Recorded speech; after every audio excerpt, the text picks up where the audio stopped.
Well, thanks for joining. Hope to inform and slightly entertain you over the next half an hour. If you're not enjoying it, all I ask is don't leave after 1 minute. Just hang on in there for 5 minutes. So what we're here to talk about is trends in the industry. We're going to talk about technology, what's happening in terms of contact center space and what we're seeing, what's happening in terms of the users that we serve, and how can we map out over the next 2 to 3 years, so mid to short term, and then what does the industry look like over the next 15 to 20 years, which hopefully, with our track record, will be pretty accurate over.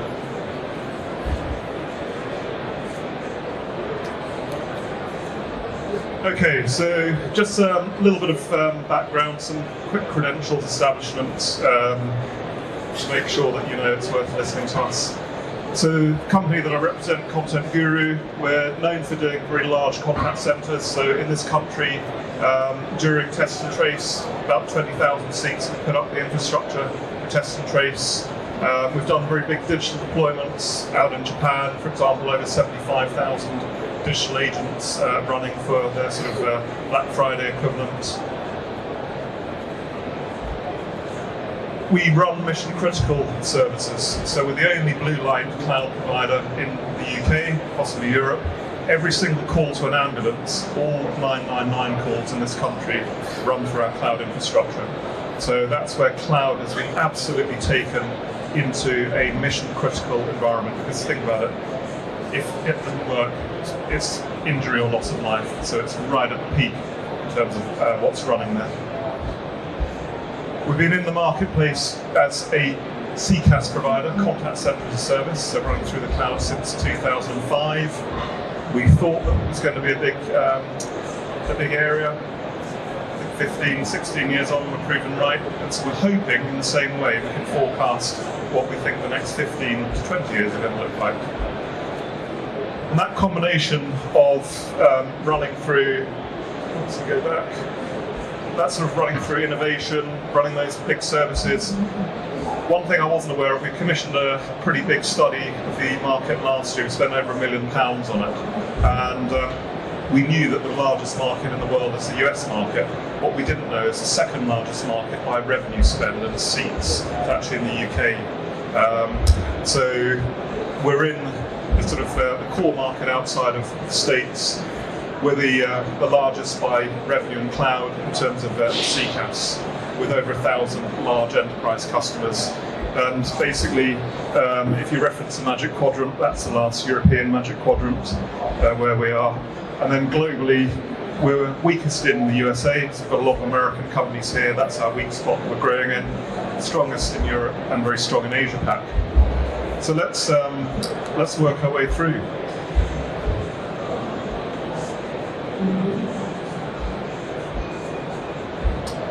Okay, so the marketplace. Just in case anyone hasn't spotted, we're in a pretty tough marketplace right now. In the space, dealing with contact centers, you see this is the strongest performer that we've seen, and even Microsoft doing incredibly well. Think about things like Teams, Dynamics. They've still been savaged and down 30% share price in the last 12 months. Avaya obviously made the headlines with some of their challenges. Over 9/10 of their value lost. And then a lot of the players that we know, that we see around here, they're sort of in that zone, through 70-80% of loss. So we're going to see some very interesting times, over the next 2 to 3 years. And we think the first thing to look out for is there'll be a lot of consolidation in the marketplace. It's not as cheap to borrow money now, and you're going to see companies that are struggling. So you're already seeing that in terms of layoffs in the marketplace. So pick your vendors carefully, look at their financial strength, and then just be aware that we're going to have less choice in vendors at the moment. There are probably over 1,000 organisations globally that deal in the contact centre space. And we're going to see over time that's going to crunch down. There are 10 some big players, and We think that'll settle down, and we'll have between 4 and 6 sort of big players, and then maybe a number of tens that sit outside of that. So we're going to see a lot of consolidation taking place in the marketplace over the next 2 to 3 years. So that's from the vendor landscape. Is the contact center going to die? Well, it's pretty resilient. So I first got involved in contact centers in the 1980s, and fundamentally, a lot of that DNA is still there, queuing, ACDs, etc. And then when we saw in the 90s, as the internet started to pick up, that was a death knell for contact centers apparently, but they just got bigger. And then when we had mobile phones really lifting off, that was going to be the death knell. Everything's going to be on mobile apps, but they just got bigger. And now there's a new death knell being sounded, which is AI. We're going to see people replaced because robots just outperform them. But again, I think we're going to look back and we're going to see that it's just going to make the marketplace even bigger. So it's an opportunity rather than an existential threat. And that's how we see things. So midterm, in terms of the marketplace, so McKinsey, respected analysts, their view is that we're going to see the marketplace grow by sort of roughly 20% year on year in the CCaaS space. We subscribe to that. And then we think, which we're going to talk about, that there's going to be a transition over the next 5 through 15 years into CX, which we'll discuss. So this is, there are lies, damn lies, and statistics. So we'll have a lot of statistics as we go through this. But this is one view of the global number of voice seats that are out there in the contact center marketplace. And that's probably a fairly credible view. We sort of see figures between 1.2 and 1.6 million seats in the UK contact center marketplace. So we sort of scale that through globally. That makes sense. And if we look at the trends, we've seen that we've peaked in terms of voice seats, and we're going to look at a decline. And this survey, this research was done sort of a couple of years ago. So I think we may well see that those numbers drop off a little bit further. So we'll just talk through and what does that mean. So we're trying to analyse, and it's difficult to look at things globally. So one of the areas where we're top 5 provider is in Japan, 3rd largest GDP, and there's more data, there's more measurement there. So Fuji Chimera, one of the sort of big industry analysts out there, this is their take on the Japanese contact center marketplace. And what they're looking at is roughly 650k seats down to 550k seats.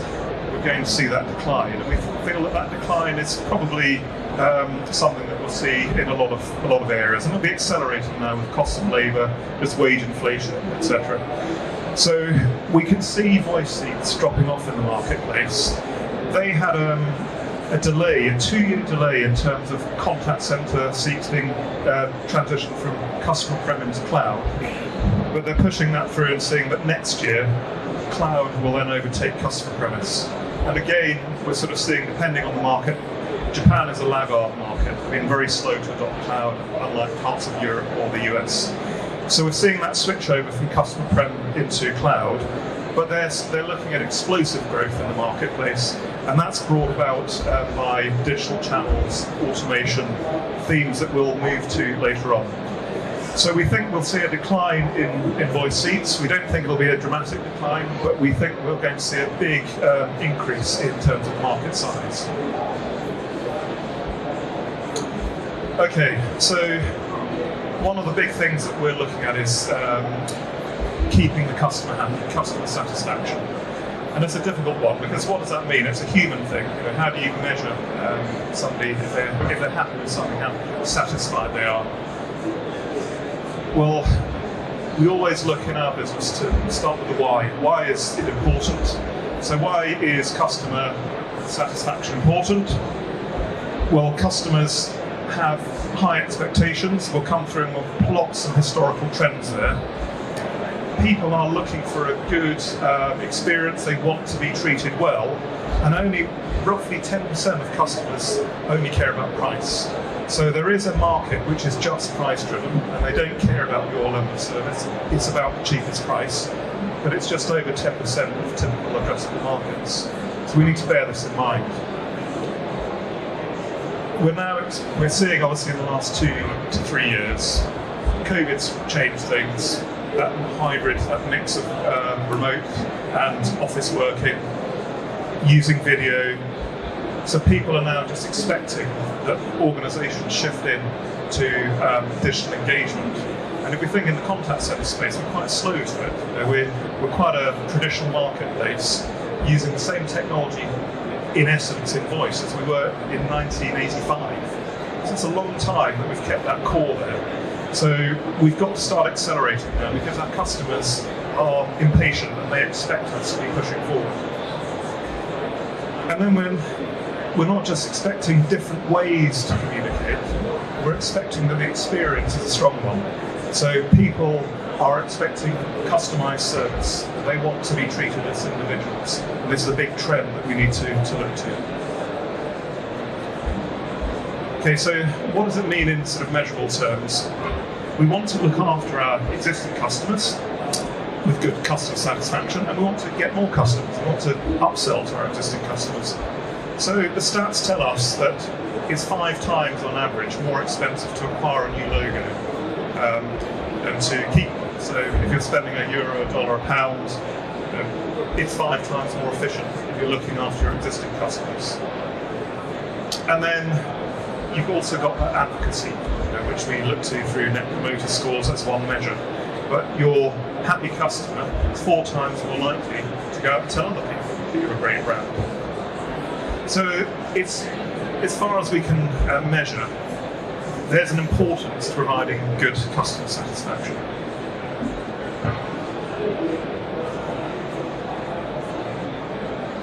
Okay, so how do we start to measure that? How do we look at this qualitative and quantify it? So one area that we've looked to is we leverage information from the Institute of Customer Service. I hadn't heard about this organisation probably 2 years ago. Our new customer success director made our team aware of it. And what they're doing is they're measuring across all sectors how satisfied organisations are with the service that they obtain. And you can see at different points, people's expectations increase.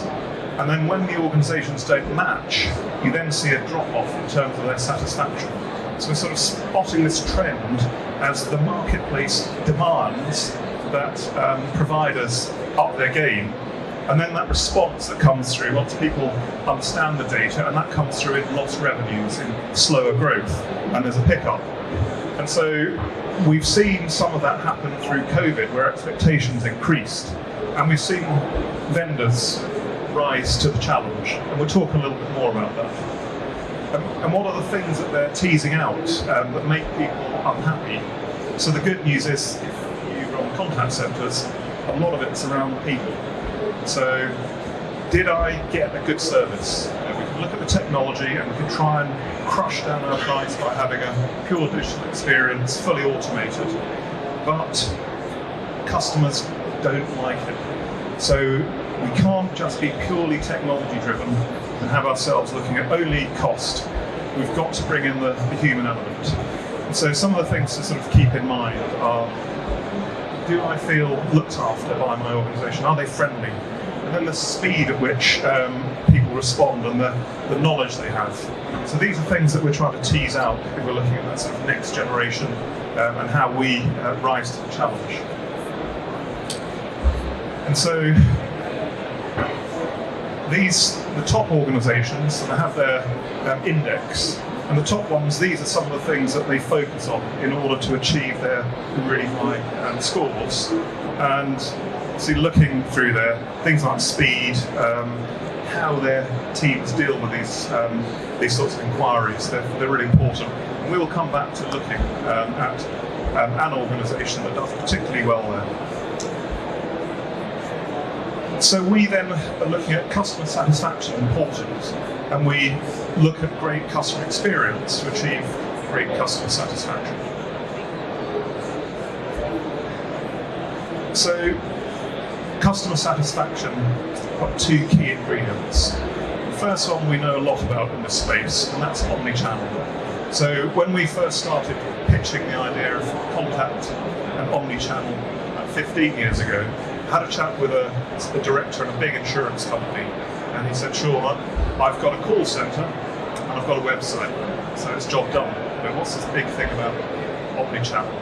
What does multi-channel, omni-channel mean?" I said, "Well, let's just take a fictitious travel insurance product that I want to buy from you. I'm travelling out tomorrow, so I'm driving into the train station and I chat with one of your agents on the phone, and then I need to jump on the train.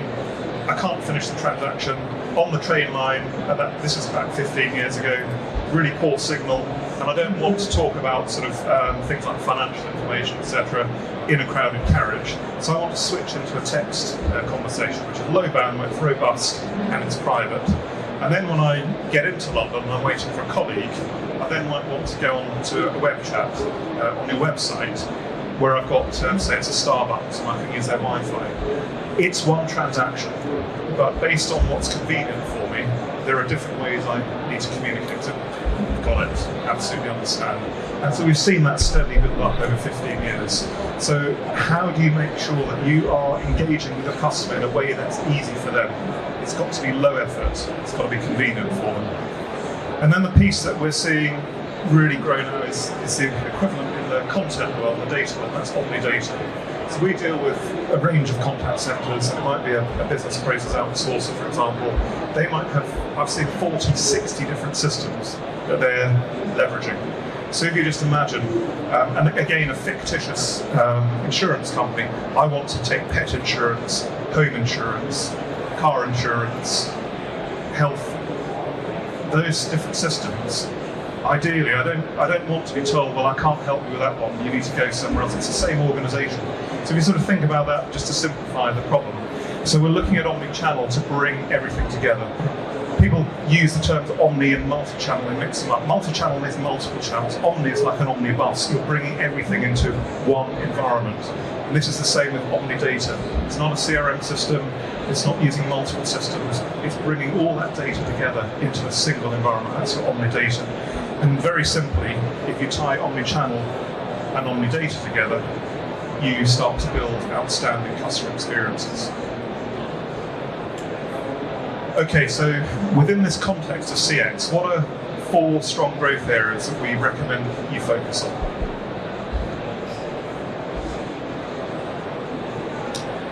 Okay, so first one is obvious, it's digital shift. So we need to continue to offer voice as a service. It is important. We have that empathy, we just have that human touch, and we've seen if we want high CSAT, we're not going to do it if we cannot speak to people. I was at the Gartner Symposium last week, and their prediction is from their insurance industry expert that the majority of digital-only providers in the insurance space were going to fail as businesses because their customers don't like that digital-only experience. So we're looking at digital shift. Obvious things you know about web chat, using text, social media, and then we'll chat a little bit about the Metaverse, because a lot of people, when they talk digital shift, they want to leverage the Metaverse. And what's the right time, what's the best thing to do with it? And then intelligent automation. So intelligent automation is a superset of artificial intelligence. Intelligent automation can be complicated pathways that we use to drive outcomes. For example, with the National Health Service, where we're going through different complex clinical pathways and we're getting outcomes which are important.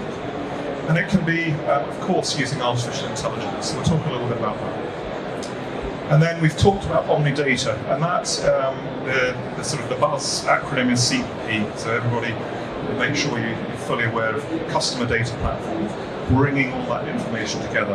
And that's absolutely huge for this industry and a foundation for customer experience platforms. And then the last one is digital customers. So what do we mean by a digital customer? We're looking at devices, Internet of Things devices. So if you take something really simple, like a fridge, I can order up, because my groceries are low, from, let's say, Ocado. Well, if my fridge is intelligent and my fridge can place that order, the money is the same for that provider. So it's just a digital customer. So what's the scale of it? There are 8 billion people right now on the planet, as we've seen recently. By 2025, there will be 30 billion IoT devices. So our digital customer base is really big, and it's growing. It's growing faster than human population. So you need to be looking after digital customers within your next-gen contact centers and your customer experience centers. Okay, so digital shift. We'll focus on the metaverse. We can look to video.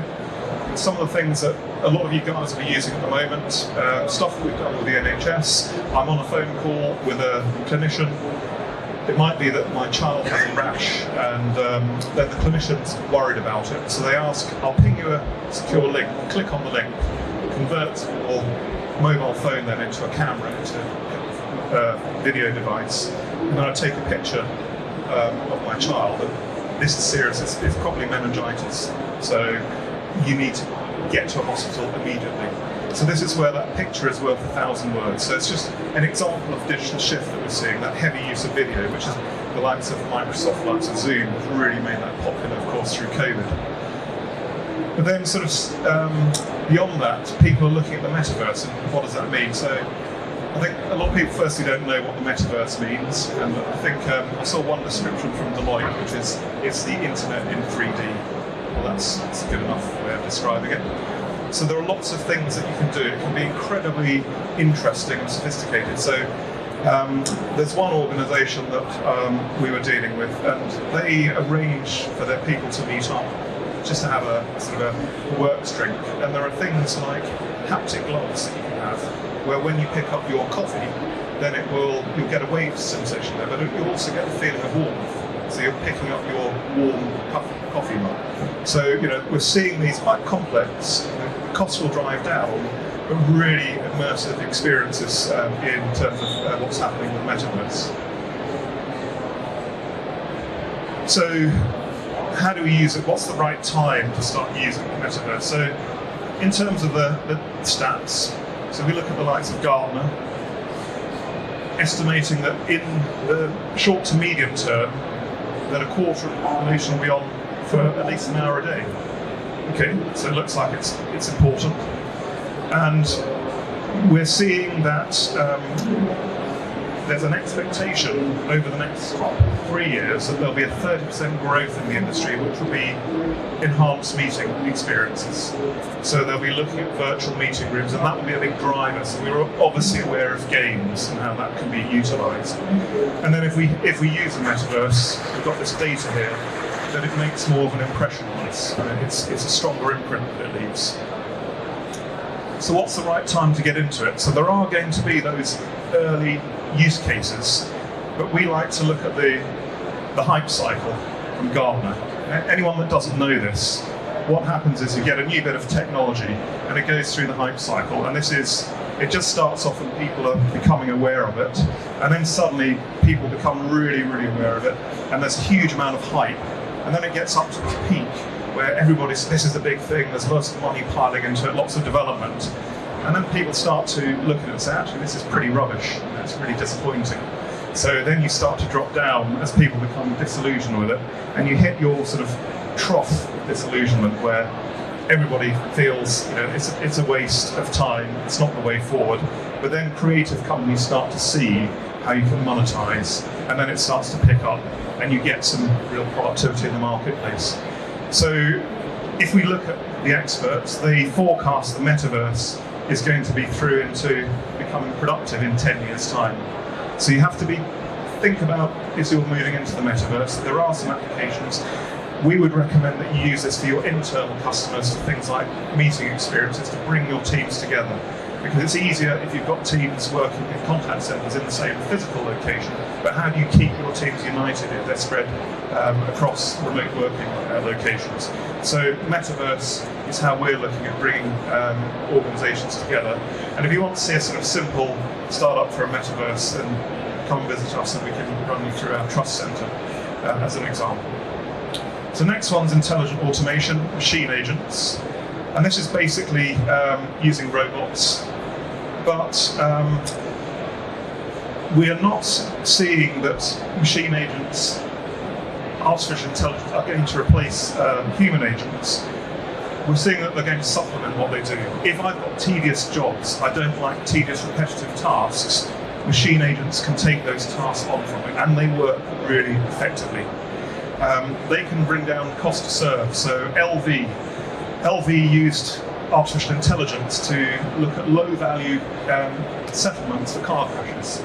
So if I write my car off and I notify them, that first notification of loss, called FNOL, through to settlement, they took that down from low-value claims from 21 days from notification to settling, giving the money, to 30 minutes for those use cases where they leverage artificial intelligence. So that's a powerful use case. So these are the kind of things where we can use machine agents. And then we make sure that our supervisors check what our machine agents are saying.